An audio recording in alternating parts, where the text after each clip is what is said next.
हाँ असंतुष्ट में।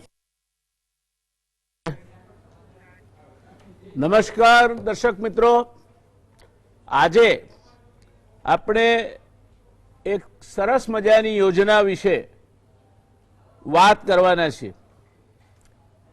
એ યોજના ગુજરાતને અને ગુજરાતના વંચિતોને આત્મનિર્ભર કરવા માટેની યોજના છે।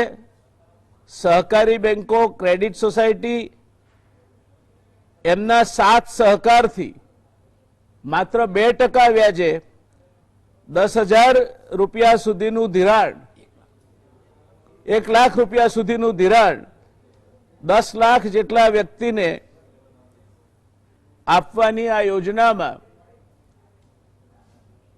Cooperative banks, urban cooperative banks અને ક્રેડિટ સોસાયટી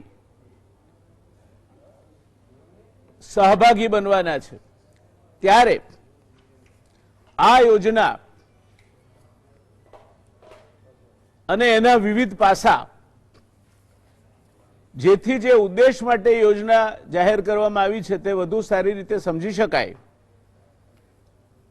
એની ચર્ચા કરવા માટે ગુજરાત સમાચાર ટેલિવિઝન પર અત્યારે મારી સાથે શ્રી અશોકભાઈ મંકોડી, કર્ણાવતી બેંકના ડિરેક્ટર છે, પણ એ તો એમની જેને સુપરફિશિયલ કહેવાય એવી આછી પાથળી ઓળખાણ થઈ। સહકારી કાયદો, બેન્કિંગ અને સંલગ્ન બાબતો અંગે અશોકભાઈ ખૂબ ઊંડું જ્ઞાન ધરાવે છે અને ક્યારેક કંઈક ગૂંચવાડો પડે રિઝર્વ બેંકના ડાયરેક્ટિવને સમજવામાં અથવા તો કોઓપરેટિવ કાયદાને સમજવામાં, ત્યારે જેની પાસે હકપૂર્વક અને વિશ્વાસપૂર્વક સલાહ માગી શકાય એવા નિષ્ણાતોમાં ભાઈ અશોકભાઈની ગણના થાય છે। નાગરિક બેંક ભાવનગરના ચેરમેન શ્રી જીતુભાઈ બેન્કિંગ ક્ષેત્રના અગ્રણી છે, સહકારી બેંક સાથે પનારો પડ્યો છે, એની નાનામાં નાના કળપુર્જાથી માહેર છે અને એક ખૂબ જ સ્પષ્ટ વક્તા અને સાલસ વ્યક્તિત્વ છે એવા જીતુભાઈ ભાવનગરથી આપણી સાથે આ ચર્ચામાં જોડાશે। ભાઈ ઘનશ્યામભાઈ અમીન, ઘનશ્યામભાઈ અમીનની કોઈ ઓળખાણ આપવાની ના હોય। રાજ્ય કક્ષાના સહકારી અગ્રણી અને રાજ્ય સહકારી સંઘના ચેરમેન ઘનશ્યામભાઈનો ખૂબ લાંબો ઇતિહાસ છે સહકારી પ્રવૃત્તિ સાથે જોડાવાનો અને એમાં કામ કરવાનો। પ્રોફેસર હેમંત કુમાર શાહ થોડી વારમાં આપણી સાથે જોડાશે, પણ હેમંતભાઈની ઓળખાણો એટલા માટે નથી આપતો કે હેમંતભાઈ વારંવાર આપણી સાથે ચર્ચામાં જોડાતા હોય છે, શિક્ષણવિદ છે અને અર્થશાસ્ત્રી છે। શરૂઆત કરીએ અશોકભાઈ આપથી। આ જે યોજના જાહેર કરી છે સરકારે, 10,000 રૂપિયાની લોન મળે, 1 લાખ રૂપિયાની લોન મળે, બધા 10નો આંકડો મગજમાં બેસી ગયો છે, 10 લાખ લોકોને મળવાના છે એટલા માટે 1 લાખ રૂપિયાની લોન મળે, કોઈ પણ પ્રકારની ગેરંટીની જરૂરિયાત નહીં, માત્ર 2% જ વ્યાજ લાગે, 6% જેટલી વ્યાજમાં સબસિડી એ રાજ્ય સરકાર આપે અને એ રીતે આ યોજના થકી આત્મનિર્ભર થવાના રસ્તે વ્યક્તિ પ્રયાણ કરી શકે। પોતે તો પ્રવૃત્તિ કરે જ, પણ એના થકી બીજાને પણ રોજગારી પૂરી પાડવાનું નિમિત્ત બને એવા ઉદાત્ત હેતુ સાથે આ યોજના જાહેર કરવામાં આવી છે। આપ આ ક્ષેત્ર સાથે ઘણા લાંબા સમયથી જોડાયેલા છો।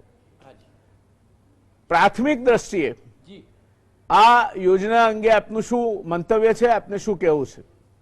પ્રાથમિક દ્રષ્ટિએ યોજના ખૂબ સારી અને આવકારદાયક ચોક્કસ છે, પણ કેટલીક જગ્યાએ કન્ફ્યુઝનો છે. એવું કહે છે કે ગેરંટી નથી આપવાની, પણ ગેરંટી એટલે સિક્યોરિટીમાં તારણમાં કાંઈ નથી આપવાનું, ગેરંટર નથી આપવાના એવું નથી. યોજનાના નિયમોમાં જ લખ્યું છે કે બેંક ગેરંટર માગી શકે છે. સામાન્ય લોકોમાં એવી સમજણ છે કે આમાં કંઈ ગેરંટી આપવાની છે નહીં, માટે જામીન પણ બેંકે માગવા જોઈએ નહીં. આ મોટું કન્ફ્યુઝન અત્યારે છે, જે દૂર કરવા લાયક છે. બેંક જામીન માગી જ શકે છે અને જામીન આપવાના જ છે. યોજના એકંદરે ખૂબ સારી છે અને સારી રીતે જો સુચારુ રીતે અમલ થાય તો ખૂબ લોકોને લાભ પણ થઈ શકે એવો મારો અંગત મત છે. આપ એમ કહો છો કે જામીન આપવાના છે? જી. તો જામીન બનવા માટેની જે લાયકાતો જોઈએ, હા, એ બેંકને પોતાના પેટા નિયમ પ્રમાણે નોમિનલ સભાસદ બનાવી શકે, એની વર્થ જોઈને જામીન સ્વીકારી શકે બેંકને યોગ્ય લાગે તો. અને એની એ વ્યક્તિની પોતાની કઈ નેટવર્થ અથવા તો એમની પાસેની કોઈ તારણમાં મૂકવા પાત્ર તારણ બિલકુલ લેવાનું જ નથી, કશું જ લેવાનું નહીં. પણ 20/1 એટલે જાન્યુઆરી મહિનામાં એનું ધંધો રોજગાર ઉદ્યોગ કે કાર્ય કે શ્રમિક તરીકે હોય તો નોકરી ચાલુ હોવી જોઈએ. એટલે ફિલોસોફી એવી છે કે જાન્યુઆરી મહિનામાં જે લોકોને કંઈક કામકાજ ને રોજગાર હતા અને પડી ભાંગ્યા આ કારણોસર, એને બેઠા કરવાનો હોય. કોઈને નવું સાહસ કરવું હોય એના માટે આ લોન નથી. જેમને કંઈ ને કંઈ કામ કરતા હતા, નોકરી ધંધો રોજગાર ઉદ્યોગ વેપાર નાના વેપાર અથવા શ્રમિક તરીકે કામ કરતા હતા, નોકરી કરતા હતા પ્રાઇવેટમાં, એવા લોકોને આ કોરોનાના કારણે જે મુશ્કેલીઓ આવીને લિક્વિડિટીની શોર્ટેજ થઈ ગઈ, એમાંથી એને બહાર કાઢવા માટે મૂળભૂત હેતુ છે. એટલે 20/1 એનું જે સ્ટેટસ હોય એ એમણે જાહેર કરવું છે કે 20/1 મારું આ હતું જાન્યુઆરી મહિનામાં અને આ કામ કરતો હતો. એ એની એલિજિબિલિટી ક્રાઇટેરિયા છે. પછી નોમિનલ સભાસદ બેંક બનાવી અને રીપે કેપેસિટી વગેરે ચેક કરીને પોતાના નોમ પ્રમાણે ધિરાણ કરી શકે છે.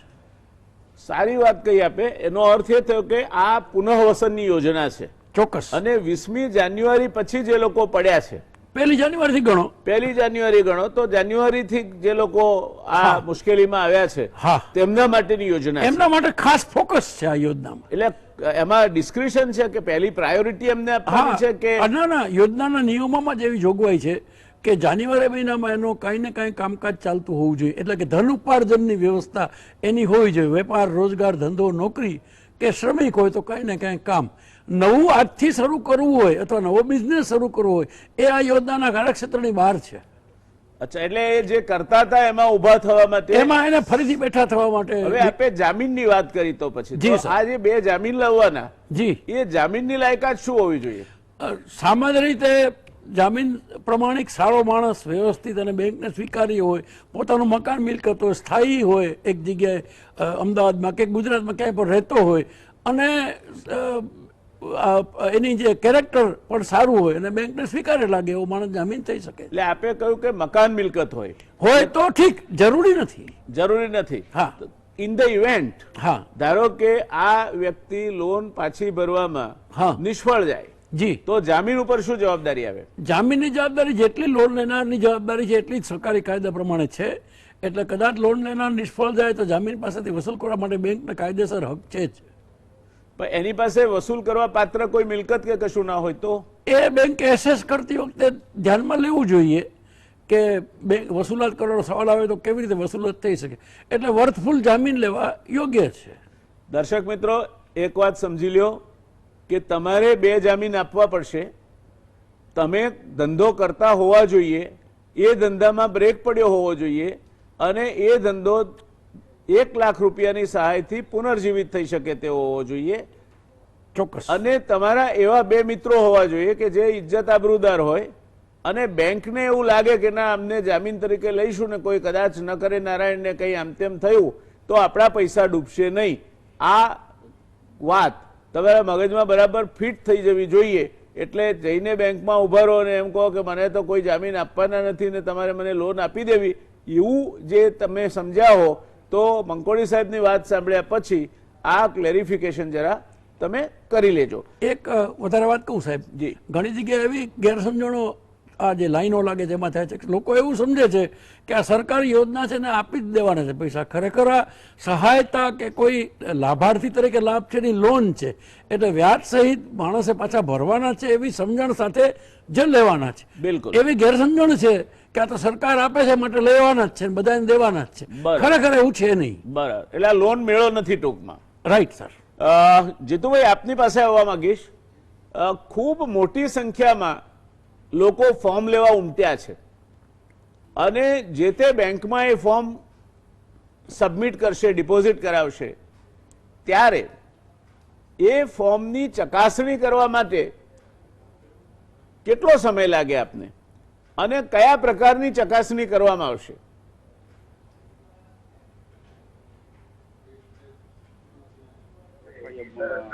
યોજતી હોય છે, પણ હું આપને આ લોન યોજનાની જે કેટલીક મુશ્કેલી છે જણાવું તો આ લોન આત્મનિર્ભર લોન જે છે એ માત્ર સહકાર ખાતું જ કંટ્રોલ કરે છે એવું નથી. બેંકો ઉપર રિઝર્વ બેંક ઓફ ઇન્ડિયાનું નહીં, એની વાત એ પછી આવીએ છીએ. આપણે અત્યારે પ્રોસિજરની વાત કરીએ છીએ. I give you a chance and I give you with that, I come to you with that question also. પણ અત્યારે આપણે મેથોડોલોજીની વાત કરીએ છીએ કે આ લાઈનો લાગે છે, ખૂબ મોટા પ્રમાણમાં આપની પાસે અરજીઓ આવશે, તો એની ચકાસણી કરવા માટે આપની પાસે પૂરતો એટલા પ્રમાણમાં માનવબળ છે અને કઈ જાતની ચકાસણી કરશો આપ?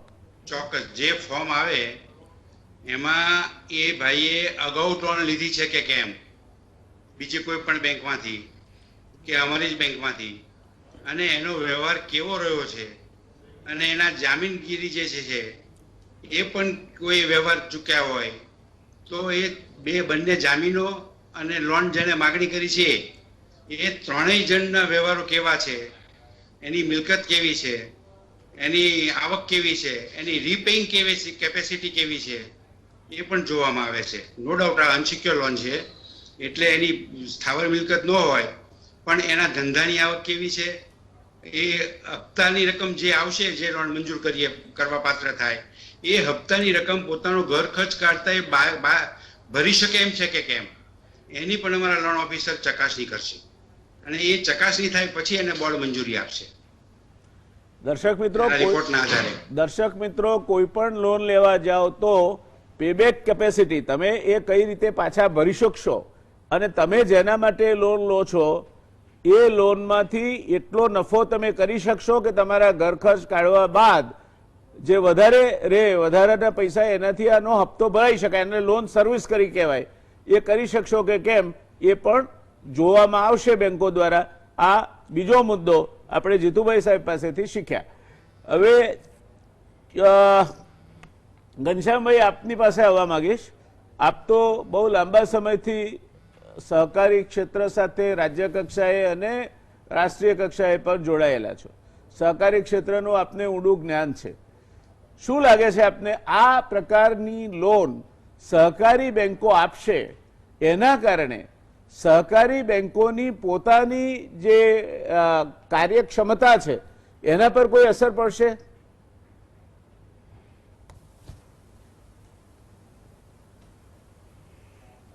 ના, સહકારી બેંકો એટલે હું તમને અર્બન કોઓપરેટિવ બેંકોની વાત કરું તો તેમની પાસે 58,000 કરોડ રૂપિયાની ટોટલ ડિપોઝિટો છે. તેમાંથી 38,000 કરોડ રૂપિયાનું ધિરાણ છે અને 20,000 કરોડ રૂપિયા એમની પાસે સરપ્લસ છે. એટલે CRR અને જે લિક્વિડિટી મેન્ટેન કરવાની હોય એ મેન્ટેન કરે તો પણ 9,000 થી 10,000 કરોડ રૂપિયા અર્બન કોઓપરેટિવ બેંક પાસે અત્યારે ધીરી શકે એવી પોઝિશનમાં અર્બન બેંકો છે. એ જ રીતે તમામ ડિસ્ટ્રિક્ટ કોઓપરેટિવ બેંકની વાત કરું તો 30,000 કરોડની એમની પાસે ડિપોઝિટો છે અને 19,000 કરોડનું ધિરાણ છે. અને CRR ને રિઝર્વ બેંકના નિયમ પ્રમાણે મેન્ટેન કર્યા પછી લગભગ 6,000 કરોડનો સરપ્લસ ફંડ છે. અને ક્રેડિટ સોસાયટીઓની વાત કરું જેનો 6,000 જેટલી ક્રેડિટ સોસાયટી છે ને Gujarat state cooperative credit society ફેડરેશનનો હું પ્રમુખ છું, તો અમારી પાસે 7,500 કરોડ રૂપિયાની ડિપોઝિટો છે અને 5,000 કરોડનું ધિરાણ છે, એટલે 2,500 કરોડ રૂપિયા અમારી પાસે સરપ્લસ છે, જે અમારે આરબીઆઈ પ્રમાણે એ કોઈ રિઝર્વ બેંકના નિયમ પ્રમાણે અમારે ક્યાંય CRR કે મેન્ટેન કરવાનો નથી. એટલે આ જે સરકારે કોઓપરેટિવ માધ્યમ દ્વારા ટાઈપ કર્યું છે એમાં ફંડની કોઈ પ્રોબ્લેમ આવવાનો નથી. અને જ્યારે ભારત સરકારે 20 લાખ કરોડ રૂપિયાની સહાયથી આજે મોટી ઇન્ડસ્ટ્રીઝ અને મોટા ઉદ્યોગો અને બીજા વેપારીઓને જે 2 મહિના લોકડાઉન રહ્યું ને એમના ધંધાઓને જે ગંભીર અસર પડી એમને બેઠા કરવા માટે કે એમને સહાય કરવા માટે જ્યારે આરબીઆઈએ આ ફંડ કાઢ્યું છે ત્યારે ગુજરાત સરકારે નાના મધ્યમ વર્ગના જે મજૂરો છે, જે સુથાર, લુહાર, શ્રમિકો, હાટડીઓવાળા એ બધા છે, એમનો પહેલો વિચાર કરીને એમણે સહકારી માધ્યમ સાથે ટાઈપ કરીને આ યોજના એમને મૂકી છે અને ફંડ આપવામાં કોઈ પ્રોબ્લેમ નથી. બહુ સરસ વાત કહી આપે. રિઝર્વ બેંક ઓફ ઇન્ડિયાની વાત આપે કહી એટલે એક નાની સ્પષ્ટતા કરી દઉં કે રિઝર્વ બેંક ઓફ ઇન્ડિયા ક્યાંય એક પૈસો પણ કોઈને આપવાની નથી. એના જે કંઈ રમતો છે તે રમતો એના repo rate, reverse repo rate, એના કારણે વધતી બેંકની પાસેની અવેલેબલ જે પૈસા છે તે રિવર્સ રેપો રેટ ઘટાડે એટલે લિક્વિડિટીમાં જશે બહાર એવી માન્યતા, અને રેપો રેટ ઘટાડે એટલે વધારે લોકોને EMI ને બધું સસ્તું પડશે. આ બધી થિયોરેટિકલ માન્યતાઓ ઉપર રિઝર્વ બેંકનું આખું પેકેજ છે. એટલે આ ને આ બેમાં ઘણો ફરક છે. આ this is a direct cash flow.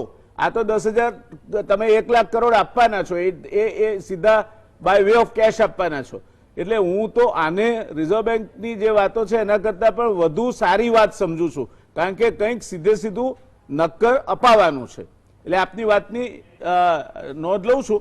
પણ આની જે લોકો અરજી કરતા સ્વાભાવિક રીતે આપણે માનીએ છીએ એના કરતાં 5 ગણી, 7 ગણી, 10 ગણી અરજીઓ આવશે તો એ બધાને સંતોષ નહીં આપી શકાય. તો એના માટેના નોર્મ્સ પહેલાથી નક્કી કર્યા હોય તો વધારે ઉપયોગી ના થાય, કે જેથી કરીને આપના પક્ષે, બેંકોના પક્ષે જે ચકાસણી કરવામાં સમય જવો જોઈએ તે પણ ઓછો જાય અને ઝડપથી લાભાર્થીને એના પૈસા મળી શકે. હા, એમાં દરેક આપના સોરી ઘનશ્યામભાઈ આપને પૂછું છું, પછી આપના પછી આવશે વારો અમારા પ્રોફેસર મિત્રનો, ત્યાર પછી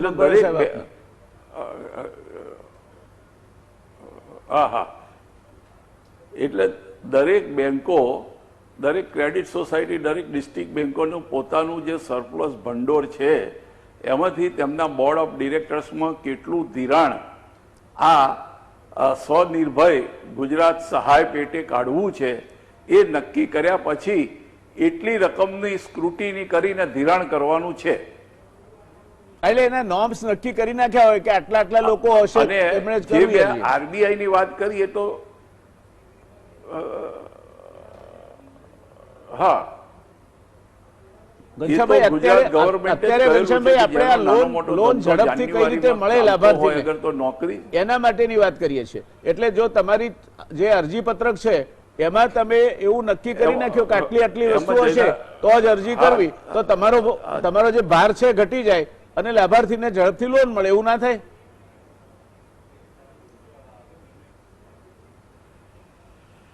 ના, જયનારાયણભાઈ, એમાં જે ગવર્મેન્ટે જે પરફોર્મર લોનનો આપ્યો છે એ બિલકુલ સિમ્પલ છે. સાંભળો, એમાં એની કઈ પ્રોપર્ટી વિશે કઈ વર્ણન કરવાનું કે એવું તેવું કઈ છે જ નહીં. એનો પોતાનો જે ધંધો છે એ, એનું નામ, સરનામું, એના KYC નોર્મ પ્રમાણેનું જે છે એ, અને એને આ ધંધા માટે આ લોન જોઈએ છે. આનાથી વધારે ફોર્મ ડિટેલિંગ કશું નથી. સાથે સાથે આ સ્ક્રુટિની કરવામાં પણ કોઈ સમય વધારે જાય એવો નથી, કારણ કે આ બધું અમે બ્રાન્ચોને પાવર આપી દઈએ, કારણ કે 10,000 થી લાખ રૂપિયા સુધીની લોન છે. બધા લાખ રૂપિયા માગશે એવું પણ નથી. કોઈ 50,000 માગે, કોઈ 25,000 માગે, પોતાની જરૂરિયાત પ્રમાણે લોન માગશે. હવે એમાં એક લોની પોતે અને બીજા 2 ગેરંટર. એટલે સામાન્ય રીતે ગેરંટર શું કરે છે એ થોડું જાણી અને ધિરાણ કરવામાં અથવા તો ડિસિઝન લેવામાં ઝડપ કરી શકીશું, એમાં કોઈ અમને ડાઉટ નથી. Very good, very good. હેમંતભાઈ, આપે સહકારી બેંકો અને સહકારી બેંકોનું માળખું, સહકારી બેંકોના વ્યવહાર એ બાબતે આપે ખૂબ ઊંડું અધ્યયન કર્યું છે. આ યોજના બાબત આપનું શું માનવું છે? આ યોજના કેટલી ઉપયોગી થશે? આમે આપ મોટાભાગે એવું કહેતા હો છો કે નાના માણસના હાથમાં, એટલે બોટમ ઓફ ધ પિરામિડના હાથમાં પૈસા જશે તો જ માંગ ઊભી થશે. તો આપને લાગે છે કે આ પૈસા નીચેના છેવાડાના સ્તરના માણસના હાથમાં જવાને કારણે it will promote the demand and it will be beneficial to the economy? આપની વાત બિલકુલ સાચી છે. મને એમ લાગે છે કે જે નાના નાના વ્યવસાયીઓ છે એમની પાસે આ રકમ આવશે તો એમને ઘણો ફાયદો થશે. પણ અગત્યનો મુદ્દો એ છે કે આ રકમ આવશે ક્યારે? નવેમ્બર મહિનામાં આવશે. હવે એમનો ધંધો 22મી માર્ચથી બંધ છે અને હજુ 31મી મે સુધી બંધ રહેવાનો છે, અને એ પછી શું થવાનું છે હજુ ખબર નથી. તો જેમના લગભગ 2.5 થી 2.5 મહિના ધંધો બંધ રહ્યો છે એમને તમે લોન અત્યારે આવતા નવેમ્બર મહિનામાં આપી રહ્યા છો. તો આ જૂન, જુલાઈ, ઓગસ્ટ, સપ્ટેમ્બર, ઓક્ટોબર આટલા બધા જે મહિના છે એ મહિનાના ગાળા દરમિયાન આ નાના નાના વ્યવસાયીઓ કે જે માંડ 25-50 હજાર રૂપિયાની કે 70,000 રૂપિયાની લોન માંગે છે એ પોતાનો ધંધો કેવી રીતે ચલાવશે એને વિશે આ યોજનામાં કોઈ ચિંતા નથી કરવામાં આવી. એટલે મને એવું લાગે છે આ યોજના ખરેખર સારી યોજના છે, એમાં કોઈ શંકાને સ્થાન નથી. પણ અગત્યનો મુદ્દો એ છે કે ટૂંકા ગાળા માટે, જે અત્યારે ટૂંકો ગાળો જૂન મહિનાથી ઓક્ટોબર મહિના સુધીનો જે ટૂંકો ગાળો છે એટલે દિવાળી સુધીનો જે સમય છે તેમાં આ વ્યવસાયીઓ કેવી રીતે બેઠા થાય એની કોઈ ચિંતા આ યોજનામાં નથી. આ એક હકીકત આપણે ધ્યાનમાં લેવી જોઈએ. મને એક બીજો અગત્યનો મુદ્દો ધ્યાનમાં લેવાની જરૂરિયાત લાગે છે. સરકાર 6% વ્યાજની સબસિડી આપશે.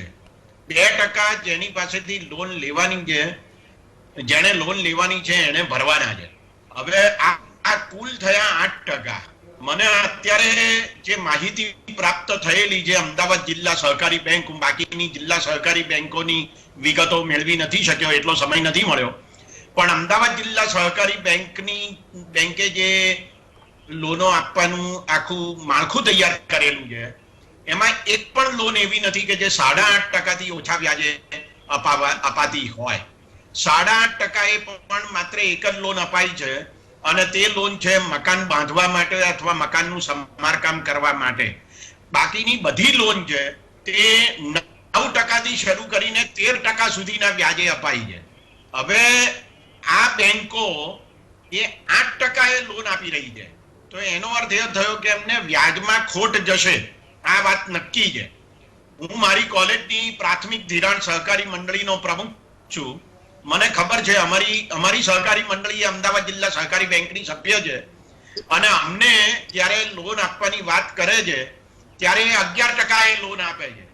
હવે એનો અર્થ એવો થયો, વાત સાચી અમીન સાહેબની કે આટલા પૈસા હાજર છે, પણ સવાલ એ છે કે તમે જે લોન આપી રહ્યા છો એ લોન ઉપર જે વ્યાજ મળે છે એના કરતા આમાં વ્યાજ ઓછું મળવાનું છે. આ એક હકીકત પણ ધ્યાનમાં લેવી જોઈએ. બીજો એક મુદ્દો મને લાગે છે કે બહુ અગત્યનો છે અને તે એ છે કે અમદાવાદ જિલ્લા સહકારી બેંકે દાખલા તરીકે આ આત્મનિર્ભર ગુજરાત સહાય યોજના માટે જે નિયમો ઘડેલા છે એમાં બહુ સ્પષ્ટપણે લખેલું છે કે જે ગેરંટર છે એની પોતાની માલિકીનું મકાન હોવું જોઈએ. હવે તમે ગેરંટી નથી લેતા કોની, જે લોન લે છે એની, તો તમે જે જામીન છે એની ગેરંટી લઈ રહ્યા છો. તમે માની લો કે લોન લેનાર માણસ નહીં આપે લોન તો તમે જામીનની બોચી પકડવાના જ છો, એમાં ક્યાં શંકાને સ્થાન છે? તો આ એક રીતે તો કોલેટરલ લોન જ થઈ, એમાં કોઈ શંકાને સ્થાન નથી. મને એમ લાગે છે કે અત્યારે આ જે નાના વ્યવસાયીઓ છે અને એમની સંખ્યા ઘણી મોટી છે, સરકારે પોતે જ 10 લાખ કીધા એ બહુ સારી વાત છે. હું એમ સમજુ છું કે આના કરતા પણ ઘણા વધારે, કારણ કે 10 લાખ તો માત્ર દારી ગલ્લા વાળા હશે કારણ કે અમદાવાદમાં જ લગભગ 1.25 લાખ જેટલા લારી ગલ્લા વાળા છે, તો આખા ગુજરાતમાં લારી ગલ્લાઓની સંખ્યા લગભગ 10 લાખ હશે. તો એ સિવાય જે નાના નાના વ્યવસાયીઓ છે એમને ભારે મુસીબતો પડી છે અને એમના ધંધા બિલકુલ બંધ થઈ ગયેલા છે 2 મહિના સુધી. તો એમને રોકડ રાહત આપવાની આવશ્યકતા હતી, અથવા તો એમ કહી શકાય કે અત્યારે તત્કાળ લોન આપવાની આવશ્યકતા હતી. કારણ કે તો જ તમે જૂન મહિનાથી અથવા તો અત્યારે લોકડાઉન જ્યારે ઢીલું થયું છે ત્યારે એમના વ્યવસાય શરૂ થઈ શકે અને એમને રાહત મળી શકે એવી શક્યતાઓ રહે. એટલે મને એમ લાગે છે કે આ બહુ મહત્વનો મુદ્દો છે. કાર્યગત મૂડી, જેને આપણે વર્કિંગ કેપિટલ કહીએ છીએ એકાઉન્ટન્સી ભાષામાં, એની આવશ્યકતા કોઈ પણ કંપનીને રહેતી હોય છે. એ રિલાયન્સ ઇન્ડસ્ટ્રી હોય કે ચાની કિટલી વાળો હોય, આ બંનેને વર્કિંગ કેપિટલની આવશ્યકતા રહે છે. એટલે એમને આ વર્કિંગ કેપિટલ મુજબ પૈસા મળે એ ખરેખર આવશ્યક બાબત છે. અને મને લાગે છે કે આ 4 મહિનાના ગાળા માટે શું એને વિશે ગુજરાત સરકારે ફરીથી વિચારવાની આવશ્યકતા છે.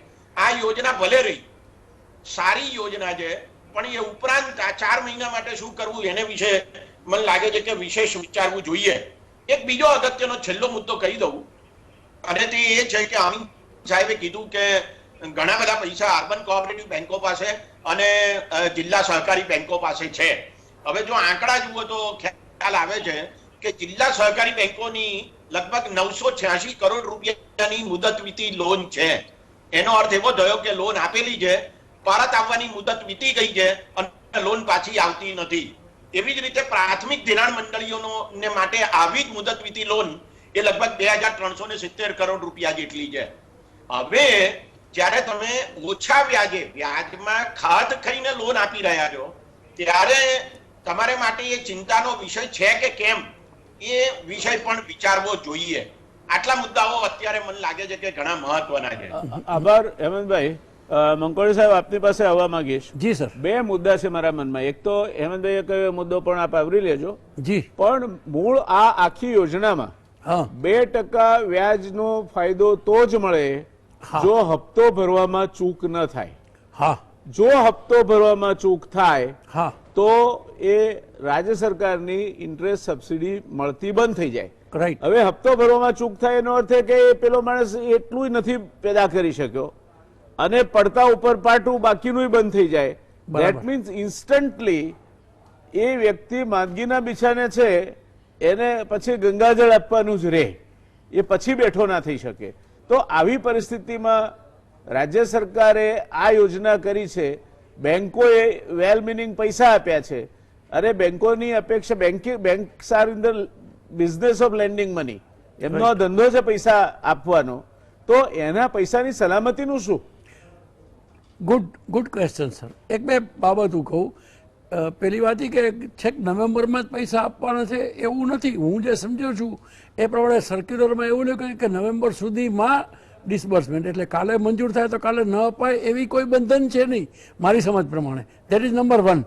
નંબર 2, જે વ્યાજની વાત છે એ અત્યારે તમે જો balance sheets of the urban bank જુઓ તો fund of cost of fund બધી બેંક કાઢે છે અને અત્યારે લગભગ એવરેજ બેંકોના કોસ્ટ ઓફ ફંડ 5-5.5% આસપાસ પડે છે.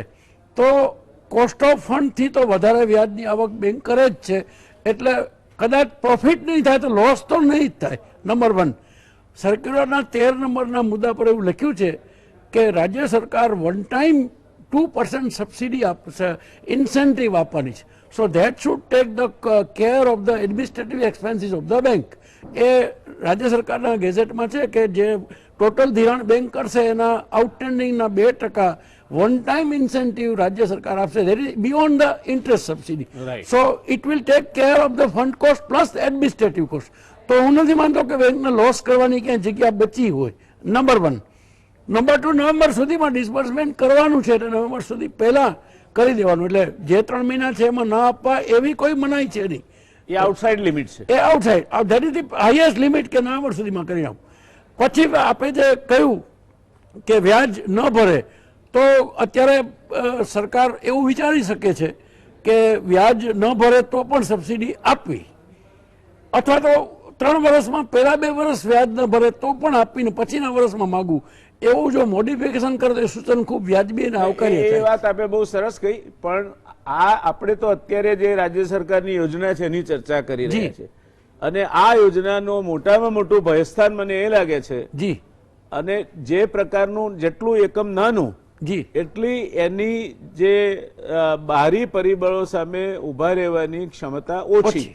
એટલે આમે ઉદ્યોગોમાં તમે લઘુ ઉદ્યોગો લઈએ તો 60% માંદા છે. હા. આપણે એટલો બધો દર ના પકડીએ, પણ 50% પણ તમે પકડો હા તો આ 50% પૈસા બેંકોએ જે ધીર્યા હોય જી એ પૈસા રાજ્ય સરકાર સબસિડી આપતી બંધ થઈ જાય એટલે પેલો તો પછી ઉભો જ નહીં થઈ શકે. એ વાત તો વ્યાજબી છે. આ પૈસાની સલામતી બાબતની કોઈ જોગવાઈ અત્યારે દેખાય છે? મને નથી દેખાતી. અત્યારે નથી. I agree with you. અત્યારે નથી પ્રવર્તમાન નિયમોમાં, પણ કદાચ કરી શકાય એવું મોડિફિકેશન અવેલેબલ થઈ શકતું હોય, રાજ્ય સરકાર વિચારે. મારા મનમાં જનરલમાં એક બીજો પણ વિકલ્પ છે.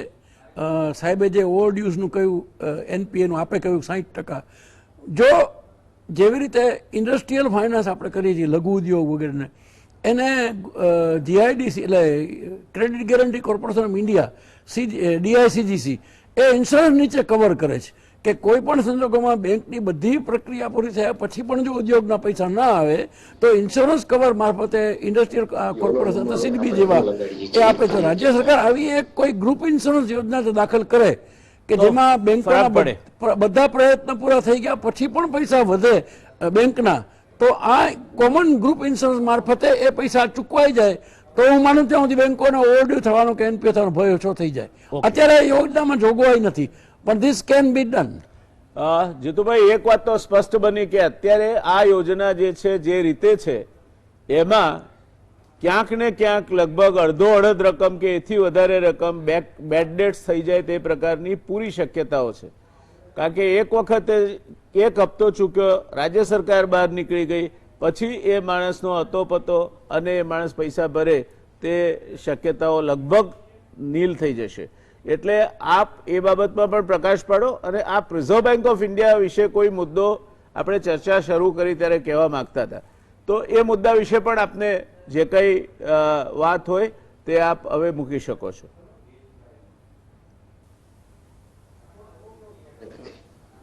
વ્યાસ સાહેબ, જીતુભાઈ કે એ પહેલા હું એક જરીક આપને માહિતી આપી દઉં.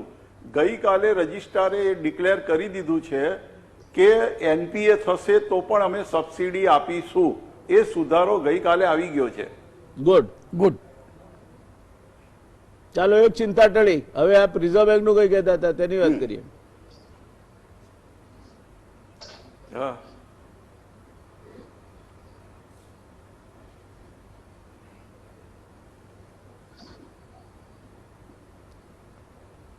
અને રજિસ્ટ્રારની સાથે સાથે જીતુભાઈ એક વાત જોડી દો જો આપતો વધારે સારું રહેશે કે રજિસ્ટ્રારે કહ્યું કે એનપીએ થશે તો સબસિડી આપી દઈશું, પણ એના કારણે બેંકનું જે રિઝર્વ બેંકના નોર્મ્સ છે એનપીએના એમાં બેંક ફસાશે એવી પરિસ્થિતિનું નિર્માણ થતું હોય તો શું કરવાનું?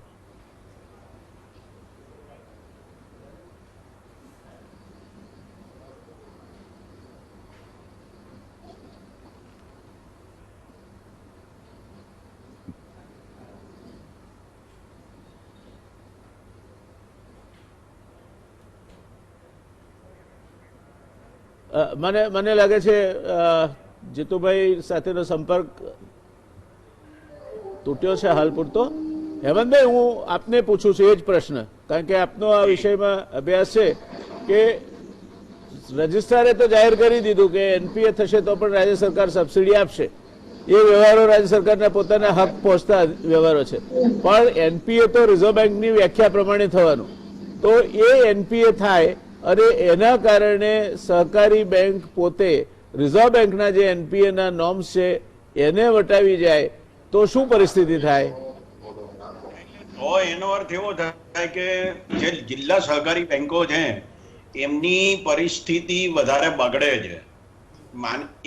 એક વાર તમારી એનપીએ વધે છે ત્યારે તમે એનપીએ પાછી લેવા માટે કેટલો પ્રયત્ન કરો છો એના ઉપર જ તમારી બેંકની નાણાકીય પરિસ્થિતિનો આધાર રહે છે.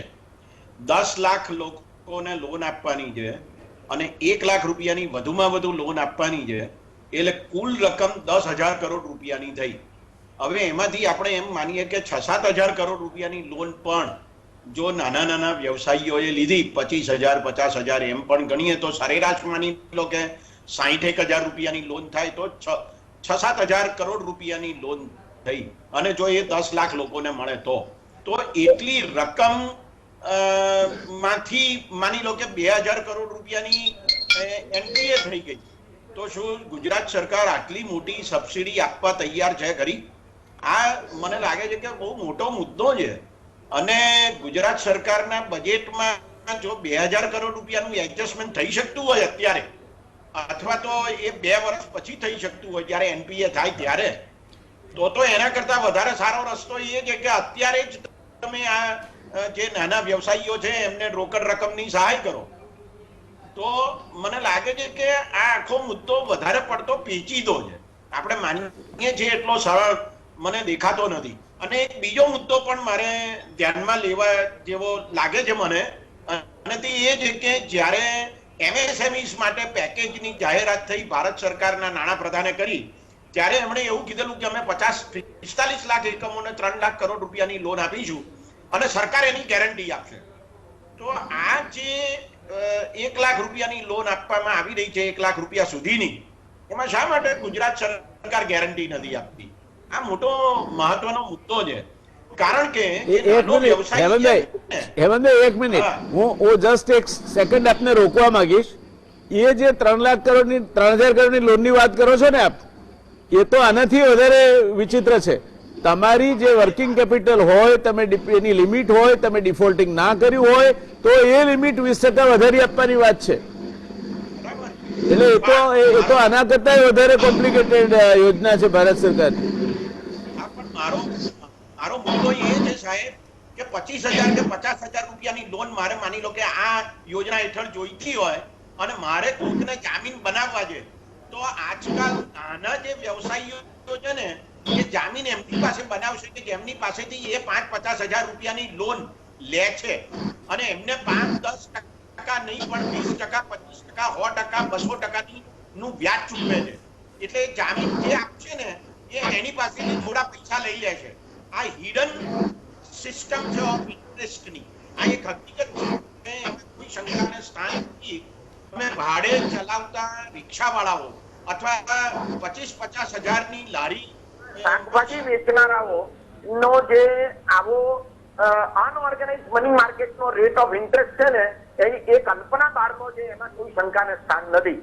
એટલે તમે જયારે જામીન માંગી રહ્યા છો ત્યારે આ વ્યાજનો દર જે હિડન રેટ ઓફ ઇન્ટરેસ્ટ છે તેની કોઈ દિવસ ખબર નથી પડવાની. એ મોટો સમસ્યાનો મુદ્દો છે. ના, that is a point well taken. Jitubhai, આપ પરત જોડાઈ ગયા છો, વેલકમ. હું આપને કહેતો હતો કે આપ રિઝર્વ બેંક અંગે કંઈ વાત કરી રહ્યા હતા, જ્યારે મેં કહ્યું કે આપણનો અપ્રોપ્રિએટ ટાઈમે આપ એ વાત મૂકજો, તો હવે આપ પુનઃ જોડાઈ ગયા છો, ત્યારે આપ આ લોન સંદર્ભે કંઈક રિઝર્વ બેંકને લગતી બાબત કહી રહ્યા હતા, તે શું હતી? સાહેબ, હું જે આ લોનમાં એટલું બધું મુશ્કેલીઓ છે ને એ ઉપર પણ ધ્યાન દોરવા માંગુ છું.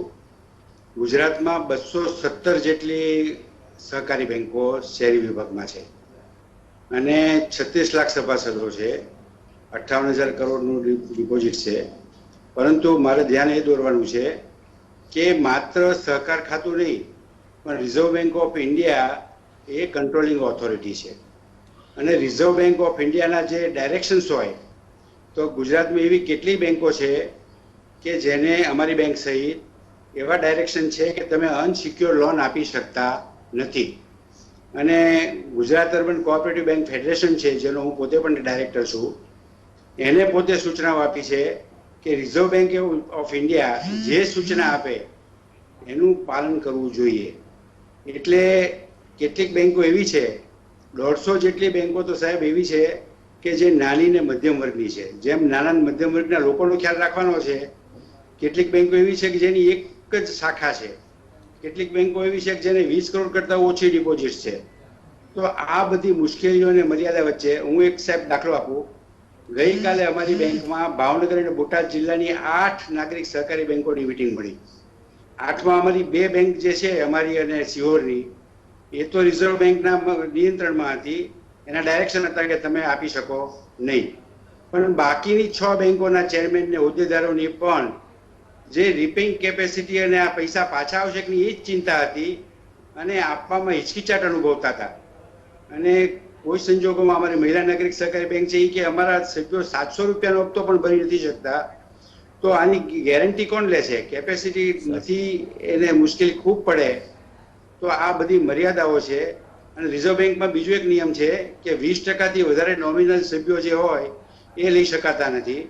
તો આ તો જે લોન લેવા આવે એ અમારા સભાસદ તો હોય નહીં, એટલે એને નોમિનલ સભાસદ બનાવવા પડે. એ ઉપરાંત 10%થી વધારે અનસિક્યોર લોન નથી આપી શકતા. એટલે માનનીય ઘનશ્યામભાઈ કહેતા કે આટલું બધું ભંડોળ છે, પણ એ થોડીક મોટી બેંકો છે એની પાસે ભંડોળ વધારે છે. નાની અને મધ્યમ વર્ગની બેંકોની તો ખૂબ મર્યાદાઓ અને ખૂબ મુશ્કેલી છે અને ખૂબ ચિંતા સતાવે છે કે આ લોન જો આપી દઈએ ઉત્સાહમાં, પણ પછી હું એક બીજો સાહેબ દાખલો આપું કે અમારી પાસે અનસિક્યોર લોન 3 કરોડ જેટલી બાકી લેણી બોલે છે અને ખૂબ પ્રયત્નો કર્યા છતાં હજી પરત આવતી નથી. એટલે ઘણી બધી ચિંતા, ઘણી બધી હિચકિચાટ અને કોઈ ગેરંટી સરકારની નથી. સરકારની યોજના છે પણ પૈસા તો બેંકોએ પોતાના ભંડોળમાંથી આપવાના છે. એટલે જોખમ કોની ઉપર છે? સહકારી બેંકો ઉપર. તો આ સંજોગોમાં 6% વ્યાજ આપીને રાજ્ય સરકાર એમ કે અમે બધું કરી દીધું, પણ સહકારી બેંકોની ખૂબ મર્યાદા આવવાની છે સાહેબ, એ ધ્યાન દોરવા માંગુ છું. Thank you Jitubhai. ઘનશ્યામભાઈ, જીતુભાઈએ કહ્યું, આપે સાંભળ્યું હશે, મહદઅંશે એમની વાત હતી કે આ તો બધો કન્યાની કેડે ભાર છે અને રિઝર્વ બેંક ઓફ ઇન્ડિયા એના પણ કેટલાક નિયંત્રણો છે કે તમે આ રીતે ક્લીન લોન આપી શકતા નથી.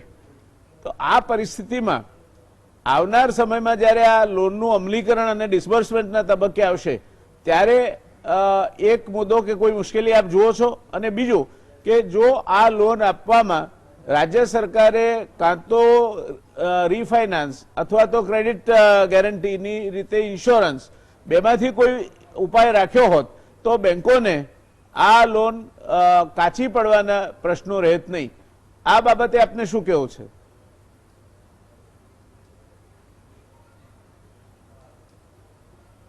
ના, એ વાત સાચી છે કે અર્બન કોઓપરેટિવ બેંકો, ડિસ્ટ્રિક્ટ કોઓપરેટિવ બેંકોમાં જે નાની બેંકો છે એ લોકોને ધિરાણ કરવાની મર્યાદાઓ ચોક્કસ નડવાની છે. પરંતુ સરકારે આવી કોઈ લોનો આપવા માટે કોઈ સંસ્થાને ફરજ પાડી નથી. ફક્ત કોઓપરેટિવ સેક્ટરે આ સરકારની જે યોજના છે એને સહર્ષ વધાવી લીધી છે. અને આ સંજોગોમાં કોરોનાના કારણે જે નાના માણસો આર્થિક રીતે પાયમાલ ન થઈ જાય અને જેની પાસે સરપ્લસ ભંડોળો છે એ લોકો આ યોજનામાં છૂટથી એમને આપવાની એમની તૈયારીઓ હતી. એટલે સરકારે બેંકો સાથે ચર્ચા કરીને આ નિર્ણય લીધેલો છે. હવે આરબીઆઈએ જે આરબીઆઈની વાત કરી કે અનસિક્યોર્ડ લોન, પણ 50,000 રૂપિયા સુધી તો અનસિક્યોર્ડ તમે ધિરાણ કરી શકો છો. એટલે 5 લાખ અને જે બે પાછા શ્યોરિટી લો છો, લાખ રૂપિયાથી ઉપર વધારે ધિરાણ કરવાનું હોય તો મોર્ગેજ, હાઇપોથિકેશન, તારણ વગેરે લેવું પડે. પરંતુ 2 ગેરંટીઓથી લાખની અંદર ધિરાણ કરવું હોય તો મારી દ્રષ્ટિએ કદાચ આરબીઆઈના પ્રશ્નો ઓછા નડશે. અને નાની ક્રેડિટ સોસાયટીઓ હોય, નાની અર્બન કોઓપરેટિવ બેંકો હોય, એ બિલકુલ ધિરાણ ન કરે તો એમને કંઈ વાંધો નથી. અગર તો જે એમના સભાસદો છે અને એમના સભાસદો જે અફેક્ટ થયા છે આ ધંધામાં, તો એમના સભાસદોની કાળજી લેવાની દરેક સહકારી સંસ્થાઓની ફરજ થઈ પડે છે. અને એવા એમના સભાસદોને 50,000, 75,000, લાખ રૂપિયા આપીને બેઠા કરવામાં કોઈ તકલીફ કોઈને પડે તેમ નથી. અને ઘણી બધી બેંકોનો એ પણ એક અનુભવ રહેલો છે કે નાનું માઇક્રો ફાઇનાન્સના પૈસા ખાસ જતા નથી. જે મોટા ધિરાણો 50 લાખ અને કરોડ રૂપિયા એક જ પાર્ટીમાં જાય એના કરતાં માઇક્રો ફાઇનાન્સ જે અમે કરતા હોઈએ છીએ એ માઇક્રો ફાઇનાન્સમાં ટોટલ આ જે એનું ક્વોન્ટમ હોય છે એ ઘણું ઓછું હોય છે. એટલે એ રીતે બેંકોને ધિરાણ કર્યા પછી મુશ્કેલી આવશે એવું હું બહુ માનતો નથી. પરંતુ જીતુભાઈના સજેશન પ્રમાણે સરકાર એમાં કંઈ બી જવાબદારી સ્વીકારે તો એ આવકાર્ય છે, અથવા ગ્રુપ ઇન્સ્યોરન્સ જેવી વસ્તુ લે કે ભાઈ 25,000 રૂપિયા સુધીનું કંઈ પણ હશે તો એનો ગ્રુપ ઇન્સ્યોરન્સ સરકાર લેશે ને એ ઇન્સ્યોરન્સના પૈસા જે બેડ લોન થઈ ગઈ કે એનપીએ થઈ ગયું તો એમાંથી તમને બેંકને એટલી રાહત મળશે, તો એ બધા સજેશનો આવકારદાયક છે અને એ સરકારના સ્ટેજે વિચારવાનું છે. પરંતુ બેંકોએ અને સહકારી માધ્યમે આ યોજનાને સહયોગ આપવાનું સ્વીકારેલું છે. દરેક માણસની પોતાની સંસ્થાઓની કેપેસિટી ઉપર કોઈ એમાં મર્યાદાઓ નથી મૂકી. બધાએ પોતપોતાની રીતે જે અનુકૂળ પડે એ પ્રમાણે નાના માણસોને ઉપયોગી થઈ પડવાનું છે. અને આજે અર્બન બેંકો પણ ઇન્કમટેક્સ ભરતી થઈ ગઈ છે, ડિસ્ટ્રિક્ટ બેંકોને પણ ઇન્કમટેક્સ ભરવાનો થાય છે. જીતુભાઈને જ પૂછો કે તમારી બેંક કેટલો ઇન્કમટેક્સ ભરે છે, તો જ્યારે ઇન્કમટેક્સ આપણે ભરીએ છીએ ત્યારે આ કોરોનાના મહામારીનો જે આ પ્રોબ્લેમ થયો છે ને આખું નીચેના માણસોનું અર્થતંત્ર તૂટી ગયું હોય ત્યારે નેશનલાઇઝ બેંકોને પ્રાઇવેટ બેંકોને તો કોઈ પડી નથી, કારણ કે એમને તો મોટા ધિરાણોને મોટી ઇન્ડસ્ટ્રીઝમાંથી કમાવવું છે. પરંતુ નાના માણસો જે રેંકડીવાળા, શાકવાળા, નાના જે ઉદ્યોગો છે, રિક્ષાવાળા, એ લોકોની સહકારી માધ્યમમાં સહકારનો 7મો સિદ્ધાંત છે કે સમાજ પ્રત્યેની ઉત્તરદાયિત્વ.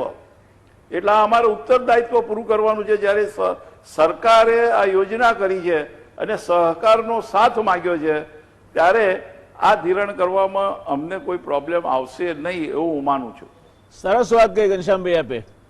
આ એક જોતા જોઈએ તો સહકારી ક્ષેત્રની કોર્પોરેટ સોશિયલ રિસ્પોન્સિબિલિટી અંગેની વાત કહી આપે, અને બીજી વાત એ પણ આપે કહી કે જેને ક્ષમતા છે તે આગળ આવે, કોઈના પર લઘુત્તમ આટલું કરો જ એવા કોઈ બંધનો નથી, અને એ રીતે બધા ભેગા થઈને પંચકી લકડી એકા બોજ એની માફક અત્યારે નાના માણસોને જે મુશ્કેલી ઊભી થઈ છે તેમાંથી એમને બહાર કાઢવા માટે આગળ આવે. મને લાગે છે કે બહુ ઉદાત્ત આના પાછળનો સિદ્ધાંત છે અને એ આવકાર પાત્ર છે. માત્ર એક જ વાત જે આપણે અત્યારે ચર્ચામાં ઉપસી એ છે કે ગ્રુપ ઇન્સ્યોરન્સ કે એવી કોઈ વસ્તુ કરી હોત તો કદાચ નાની મોટી કોઈ બેડ લોન્સ થવાની શક્યતા પણ નિવારી શકાઈ હોત. એટલે એ દિશામાં વિચારવું રહ્યું. હેમંતભાઈ, આપને શું કહેવું છે આ બાબતમાં? નહીં, મારું બહુ સ્પષ્ટ માનવું છે કે જે મોટી અર્બન કોઓપરેટિવ બેંકો છે અને જિલ્લા સહકારી બેંકો છે એમને બહુ વાંધો નહીં આવે, પણ હમણાં વાત થઈ એ મુજબ જે નાની સહકારી બેંકો છે એમને ઘણો મોટો વાંધો આવશે. અને જે પ્રાથમિક ધિરાણ મંડળીઓ છે એમનો તો કોઈ આમાં સવાલ જ ઉભો નથી થતો. જિલ્લા રજિસ્ટ્રારોએ અત્યારે વોટ્સએપ ગ્રુપ બનાવી દીધું એ બધી પ્રાથમિક સહકારી મંડળીઓનું, અને પછી એમાં બધાને જોડવાનો પ્રયત્ન કર્યો અને બધા પ્રાથમિક ધિરાણ સહકારી મંડળીઓ વાળા સામે રજિસ્ટ્રારને પૂછે છે કે અમે તો અમારા સભ્યોને જ લોન આપીએ છીએ, બીજા કોઈને કોઈ દિવસ લોન નથી આપી, અમારા પેટા કાયદામાં આ મુજબ કશું લખેલું છે જ નહીં.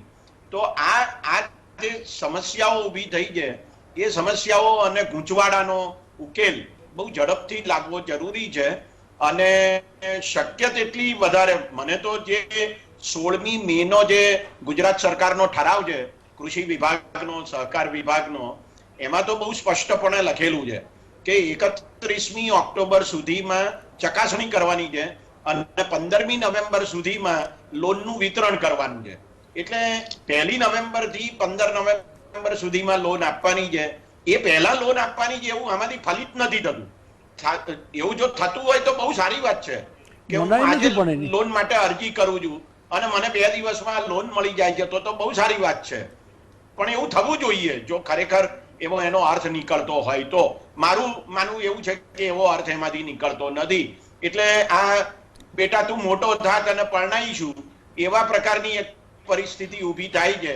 અત્યારે તત્કાળ જ્યારે વર્કિંગ કેપિટલની આવશ્યકતા છે ત્યારે મને લાગે છે કે કોઈ સહાય આ યોજનાથી મળતી નથી. ઘનશ્યામભાઈ, આપ જેવા સહકારી અગ્રણીઓએ આ 2-4 મુદ્દા રાજ્ય સરકાર સાથે તાત્કાલિક અસરથી હાથ ધરી અને એમાંથી જે કંઈ ક્લેરિફિકેશન્સ જરૂરી હોય તે સૂચનાઓ અપાઈ જાય તો મને લાગે છે યોજનાનો હેતુ સારો છે, ઘણી બધી બેંકો એવી છે કે જે પોતાનું સોશિયલ અથવા તો સામાજિક દાયિત્વ નિભાવવા માંગે છે, એમને મદદ કરવી છે, અને છતાં ઘણા મોટા નાના લોકોને ભેગા કર્યા છે જેમને કંઈ કરવાનું નથી, માત્ર હોબાળો જ કરે છે. જે ક્રેડિટ સોસાયટીની વાત કરી, એના સહકારી રજિસ્ટરે ગ્રુપ બનાવ્યું ને પછી એમાં જે વિદ્વતાપૂર્ણ ચર્ચાઓ ચાલીને એની, તો મને લાગે છે કે જીતુભાઈ છે કે આપ છો, બંકોડી સાહેબ છે કે આપણે જે જાણો છો આ વિષયને, અને એમાં આપ તો રાષ્ટ્રીય કક્ષાએ અગ્રણી છો આ ક્ષેત્રે, તો આ નાની નાની બાબતો જે આજે ચર્ચામાંથી ઉપસ્થિત થઈ છે તે અંગે એકાદ બે દિવસમાં રાજ્ય સરકાર તરફથી સ્પષ્ટ વલણ નક્કી થઈ અને જો સૂચનાઓ અપાઈ જાય તો મને લાગે છે કે જે ઉમદા હેતુથી રાજ્ય સરકારે આ યોજના બહાર પાડી છે એનું અમલવારી કરવામાં પણ એટલી જ ઝડપ બતાવી શકાશે, અને ખરેખર જેના માટે આ યોજના બહાર પાડી છે એ લોકો પણ એનો પૂરો લાભ લઈ શકશે. એવું નથી લાગતું આપને?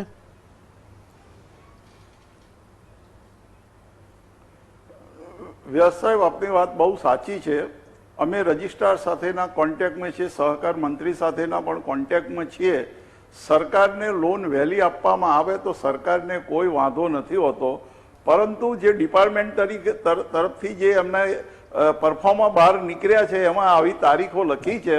અમે એમનું ધ્યાન દોરીશું એટલે ચોક્કસ એ સુધારો કરશે કે બેંકોએ ઝડપથી લોન આપવાની હોય તો સરકારને એમાં કોઈ વાંધો હોઈ ના શકે, એટલે ચોક્કસ એમાં સુધારો થઈ શકશે. સરસ. ક્રેડિટ સોસાયટીની વાત કરું તો અમારી ગુજરાત સ્ટેટ કોઓપરેટિવ ક્રેડિટ સોસાયટીના વાઇસ ચેરમેન છે સુરતના, શ્રમિક કોઓપરેટિવ ક્રેડિટ સોસાયટી, એમને 10 કરોડ રૂપિયા આના માટે ફાજલ કાઢ્યા છે આ યોજનામાં આપવા, અને અત્યાર સુધી 700 ફોર્મ એમને વેચી દીધા છે. એટલે જે મોટી સંસ્થાઓ છે, મેં એમની સાથે લંબાણમાં ચર્ચા કરી તો એમને એમ કહે છે કે અમારું 5.5 થી 6%, કારણ કે સેવિંગ અને બીજું બચત ને બધાનું અમારું એવરેજ 6%થી વધારે બોરોઈંગ રેટ આવતો નથી, એની સામે એમના 8% વ્યાજ મળે છે. અને અત્યારે ધંધા બંધ હોવાથી અમારા પૈસા લેન્ડિંગ થયા નથી, અમારી પાસે સરપ્લસ ફંડ પડ્યું છે. એટલે ગઈકાલે જ અમારી બોર્ડ મીટિંગ થઈ અને એમાં 7 કરોડ રૂપિયા અમે પહેલા સ્ટેજે ફાજલ એટલે કે આમાં ધિરાણ કરવાનું નક્કી કરેલું છે. બહુ સરસ.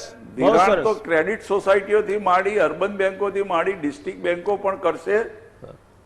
નહીં, આપણે મને લાગે છે કે આ ચર્ચા ઘનશ્યામભાઈ આશાવાદી સૂર પર પૂરી કરીએ, અને આપ જેવા જે અગ્રણીઓ છે, આપે આ આખો બધી એના મુદ્દાઓ સાંભળ્યા છે, તો આપ છો, બીજા અગ્રણીઓ છે સિનિયર, એ લોકો 4-5 ભેગા થઈને રાજ્ય સરકાર પાસેથી આ અંગે તાત્કાલિક અસરથી જે કંઈ ક્લેરિફિકેશન અથવા તો સૂચનાઓ બહાર પાડવાની હોય તે પડાવો એવી અપેક્ષા હું રાખું છું.